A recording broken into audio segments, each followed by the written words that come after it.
eyo maki dañ doole intersection mo arti on suko non e mondo kankoni sunno donu ina rakkamno nationalité sono sugluno nationalité ton sonya jima tata dele pour hebodo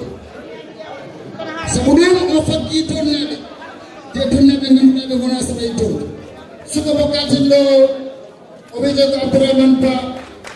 ko kanko woni mo section des frères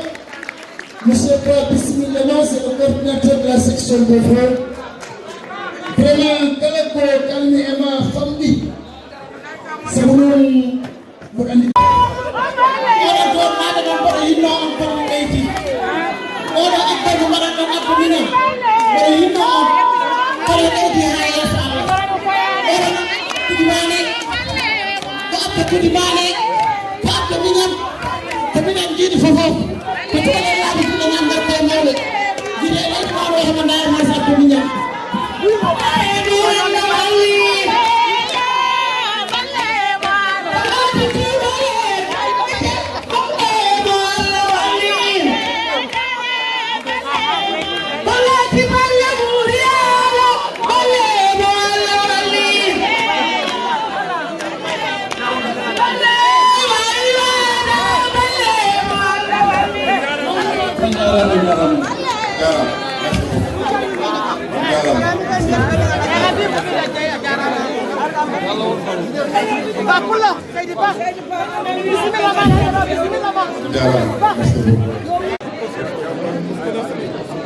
Bismillahirrahmanirrahim. Jakal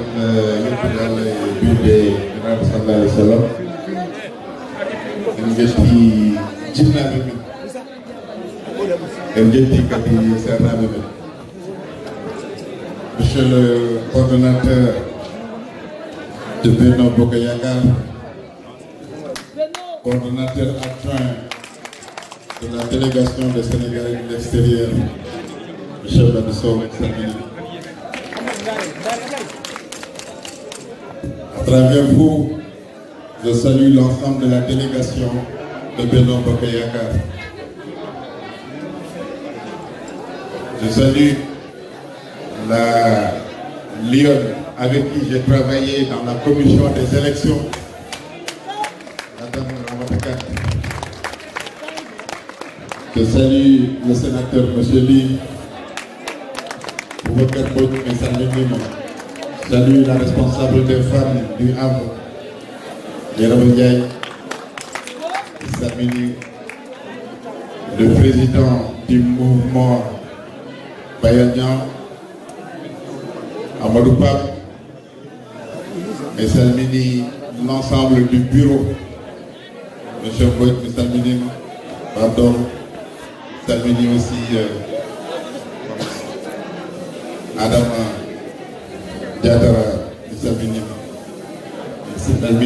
l'ensemble de Djoni de Dondo. Minon Abdoulaye Mouina Mida Hal, parce que hande mbar wonde ngano mo mawdo sabu mi anda ko fuɗɗorto mi heeɓi invitation au nom de la coordination de la section d'Évreux, mais ko waɗi mi lié e oɗo mouvement o ko waɗi mi lié e dowɗunaɓe o adi mon rôle de coordinateur de la section d'Évreux. ɗum tagui joguimin ngano mi anda mi haalat en tant que dowɗunaɓe, mais Andami Halat en tant que petit frère de Bayanian, parce que quand j'étais affecté pour la première fois en tant que professeur à Ziguinchor, au Bayal Wona Diahigam Ziguinchor, Bayanian Wona Diahigam Ziguinchor, pour moi, on a un peu Kali, Alhamdulillah, Rabbil Alamin, Amin Yogi Galle.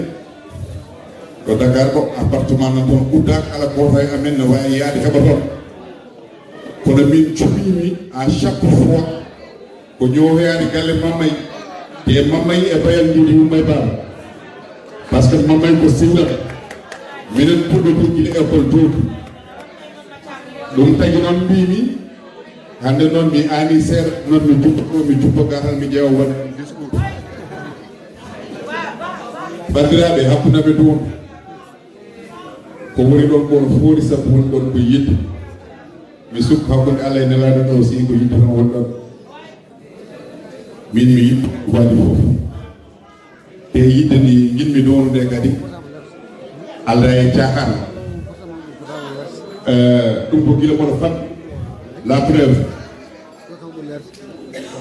nde min mbaɗi sem2 e min jiɗi noon ala sem2 wonno ko dondu e saden e ɓuure takkiɗe ɗon nde ha ɓuri jawi mais min cuɓiɓe wadde sem2 ko dondu dañmi entré en sixiéme ko ɗum ɗum dañmi entré en sixiéme hay nde garatmi ɗo e farais moɗon mo jiidimi yumma e baba ko avocat o ba kono ko gayni wi kam a yahata toon mbata ko évreux ji poɗɗa évreux ni woni nde nanmi France jeppimi ko évreux ɗum woni kadi sibaba e évreux mo yettani Allah noon yettata sababu mi yetti Allah mi yetti sehilam ɓi nenam ono gayni gueyi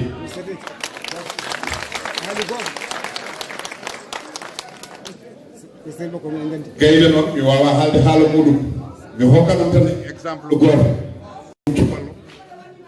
ene yimmo subalɓe mi sood kaset o tan mbi gayde nda ɗum mi askoma donc noon bandiraɓe sehilaɓe mi salmini on onon foof kadi mi wawa woɗoyde mi salminani ɗo mawnam kawon aussi mo ganduɗa hoorema ko daraniɗo président Macky Sall no mamlaɗi bonde à chaque fois nde min potti kadi min neldama e mission ngaji kewɗi mais hay somi tawa ko omo waɗa no mi watta ɗum noon ene hasiso jonde joni ɗo mi yettamo mi jaramo oɗo wawno kadi rewde ɗo mi waɗa cité goto kono ɗum noon musaniyam mi wawa lippude fofof kono noon mo permettre mi jarno ɗo ñagui yo yi hen hoore muɗum on kaari ɗo nane baba amallel ɗo mbol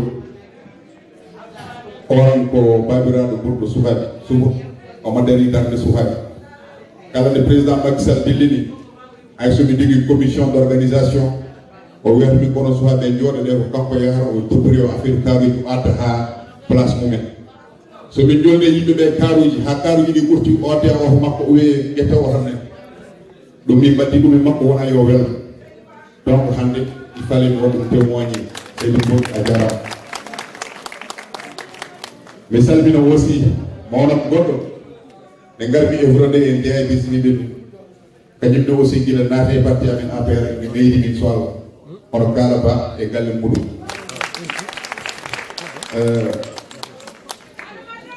minen mbiyata noon évreux ne woni porte d' entrée hewɓe noon wonko ganda hakkude men miñel gueyi ko Allah waɗi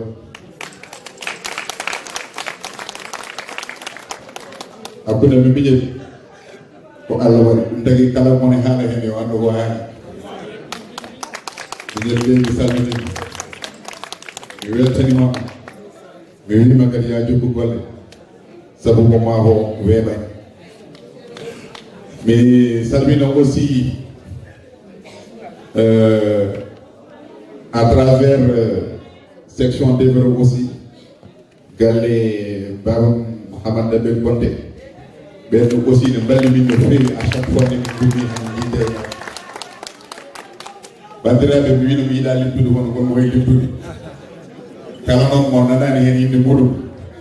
yo andu ko kañum puɗɗori hilay sukaɓe rewɓe évreux e sukaɓe wonɓe évreux babiraɓe évreux rewɓe évreux pourtant tongude mi wiye kala pembotoɗo e morotoɗo gummiɗo évreux mi salmini ɗum ko wona ɗum ko oɗo mouvement mi sikku gayde haaliɗo ɗo hen min mi ɓooyi haalde mabɓe par ce que min koye jooɗo jeeyani mi wiɓe so tawi pellital waɗi darde waɗi wona gouvernement Sénégal tan il n'est pas normal que dans toutes les villes de Normandie, on n'a pas des conseillers tournés dans les villes, même dans l'administration française. Parce que vous en êtes capable, on nous dit on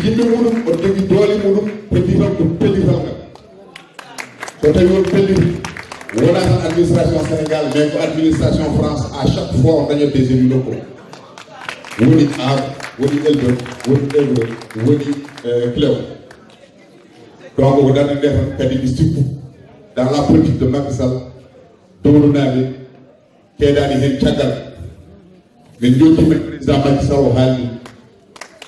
et les Hali nous donnent nous travailler. Kadi mo jil minel do woni aussi ko dello mo ganduda hoorema mera jodade président Macky Sall ha haalani haaju hoore mudum ha haali haaju hoore mudum haala tan ko haajuji wonde dum woni le coordinateur de Benno Bokk Yaakaar Kadi Sow soit notre interprète auprès du président de la République min nelima e président Macky Sall yo watte dow hakkille yo watte dow hakkille yo watte dow hakkille ɓe mbi kadi saɗa nel kalifa kadi nela yettinira kadi no foti yettinirede ni donc noon Badou Sow nelale jungo mara kadi hamin jottori kadi ma yettinira kadi no foti yettinirede ko wona ɗum ko won harande ndenduɗen nde noon koto ummiɗen to kono feeraji ɗi ñamete to woni fuuro meɗen nde ɗon haare kadi min dendu kaɓeɗen nde ɗon haare par ce que eɗen balla président Macky Sall kono won ciwar meɗen ko sohli il faut kadi yimɓe kalnamo ɗum ɗon so Allah waɗi min joddime président mamin ƴettin ɗum annene min nelorima kadi o haalino ni o wi 2019 lawol dande maayo ummade dulmaji fade dande maayo ko watte kono ganda ɗum ɗon hamin ene tiiɗi amen no feewi